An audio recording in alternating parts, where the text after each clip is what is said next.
So here we have our pins generated 1 month in advance. As you can see, some of the days it has like 5 pins, some of the days it has like 3 pins, 7 pins, 5 pins, 4, 4, 6. So each day is unique, and it is because in the settings I enabled this floating days feature. If I disabled it, it would have like 5 pins each day. It is pretty unique. You can look at how much pins you have on each day on the calendar. You can also split them by the day.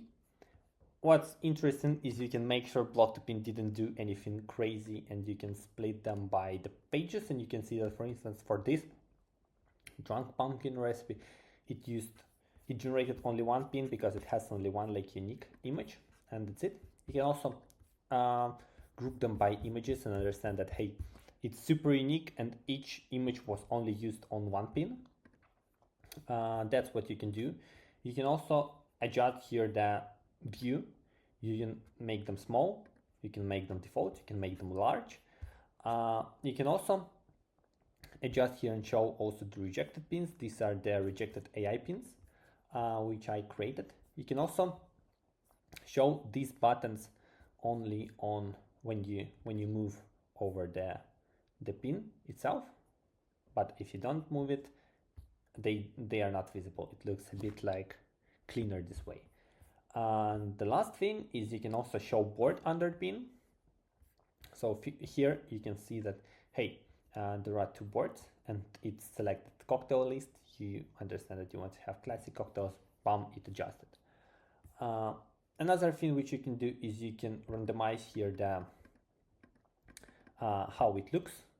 If it had more images, it would also recycle the images, but because it doesn't have new images, this page only has like 1 image. That's why it only adjusts like the templates and the color palettes. But it is already pretty good. From this place, you can also reject certain pin and it's gone. You can also schedule certain pin. You can see that in the calendar there are 2 pins right now. You can also reject certain day. For instance, I want to reject this one. And you can approve certain day. For instance, I want to schedule all pins for the May 9th. We can also, let's keep it this way. What you can also do here is you can also bulk reject all the pins generated, or bulk schedule all the pins generated, obviously.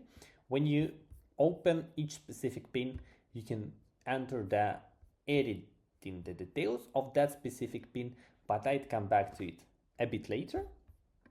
As for now, I think that's it.